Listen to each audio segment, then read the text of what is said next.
And their followers hailed this particular link through the name of that person. And this is how they have been shifted from the mainstream of the recognition. So the mainstream of the recognition are the four orders which are internationally and worldwide recognized by the Sufi traditions. Could you please explain a little about the origins and development of the Naqshbandi order in particular? You see, in the Naqshbandi order and also in the historical development of Islam, if we see, the closest person to the Prophet of Allah Azza wa Jal was Hazrat Abu Bakr Siddiq Raziyallahu Ta'ala Anhu. He was also the companion of the cave in Saur when they migrated from Makkah to Medina. So we feel that the authority of the Naqshbandiya, which descended to the first Khalif, Hazrat Abu Bakr Siddiq, he had, after his succession, before he passed away, his spiritual sum of authority and state authority went to Hazrat Umar Raziyallahu Ta'ala Anhu.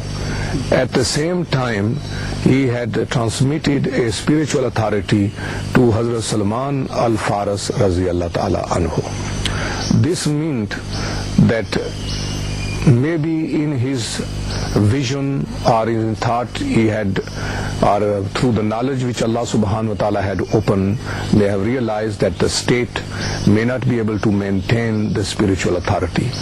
So this line which directly descends through the Hazrat Salman al-Faris is reaching us today through the chain of sheikhs and spiritual leadership.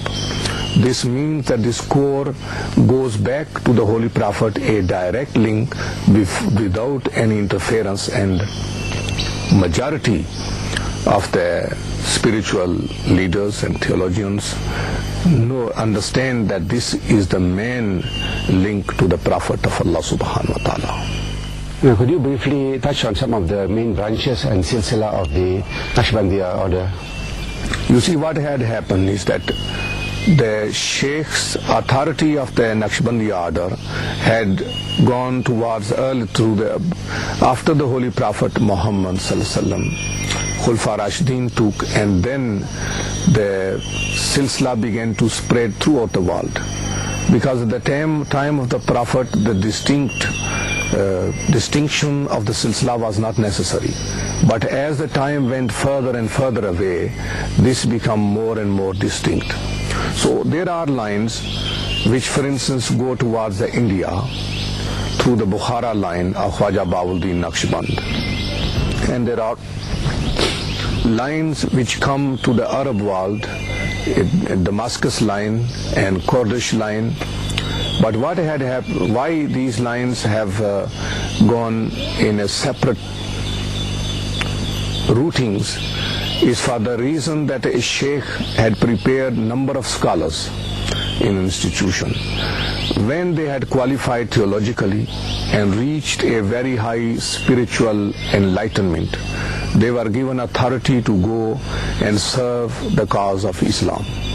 So through preaching and through teaching, they had spread this core of the spiritual link, which of course meant a world apart because the communication and other difficulties. So one of the Sheikh Ahmad Farooqi's main Khalif was his son, Masoom.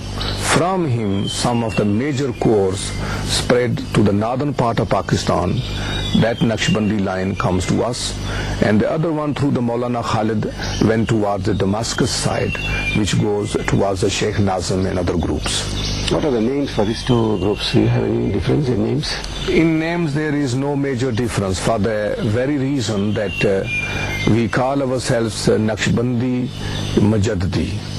Mujaddidi means that the Sheikh Ahmad Farooqi Rahmatullah, 16th century great saint buried in Sirhind, he was the revivalist of the second millennium, a major personality who was known universally and hailed as a revivalist of the second millennium.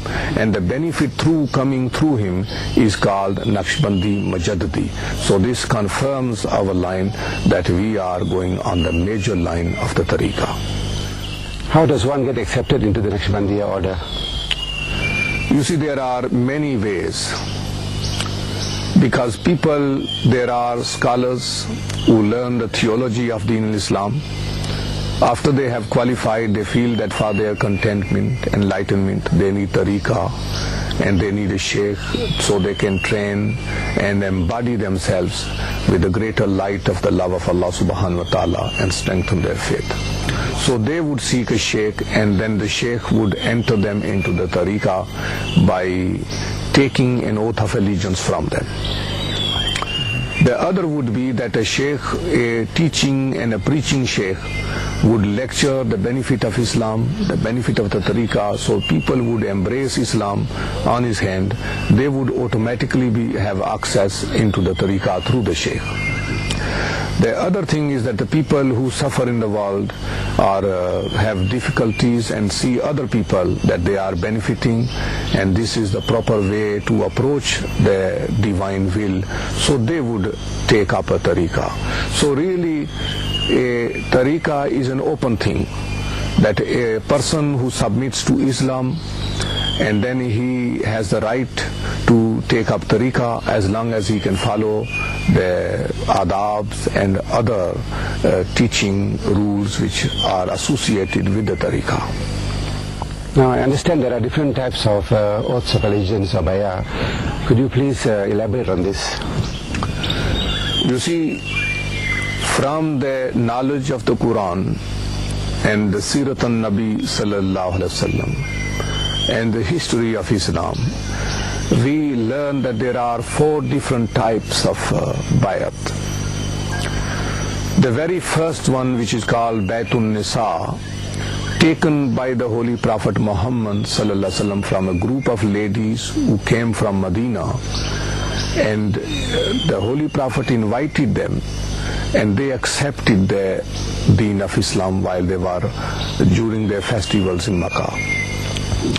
From them it was taken that they would not kill their newborns, they will not steal, they will not commit adultery, and they will not commit shirk, they will not disobey Allah and His Messenger on the righteous things, and they will not eat from the wooden wares.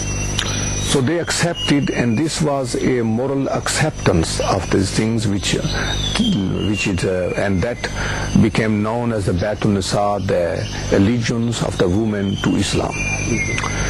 Then, of course, there was a Bayt-e-Ridwan, which took place in the 6th Hijrah, when there was a notion, this news spread that the people in Makkah would probably attack the group of pilgrimage visitors from Medina with the Holy Prophet Muhammad sallallahu alaihi wasallam. And this was only a short distance from Makkah. So the people had taken the bayat, and this bayat is revealed in the Quran. Inna allazina yubaji'unaka innama yubaji'una Allah yadullahi fawqa aydihim. Those who have taken bayat on your hand have taken the bayat, fealty or allegiance on the hands of Allah. Yadullahi fawqa aydihim, and the hand of Allah is on their hand. So this confirmed that the action of morality, the action of unity, and action of loyalty which was taken by the companion of the messenger was confirmed by Allah subhanahu wa ta'ala and blessed by saying that His hand is on their hand. Third bayat is the bayat of Khilafah, loyalty or allegiance to the state ruler, which was when the Hazrat Abu Bakr Siddiq Raziyallahu Ta'ala succeeded the Holy Prophet. He was now taking bayat as a head of state and also as a spiritual leader of Islam. So this of course brought out that there is a bayat of Khilafah. The fourth one is the one which is a spiritual leader, the line which descended through the Hazrat Salman al-Faris Raziyallahu Ta'ala anhu. So that would be only a spiritual bayat, acceptance as a spiritual leadership to follow the teachings and the preachings of the Deen al-Islam.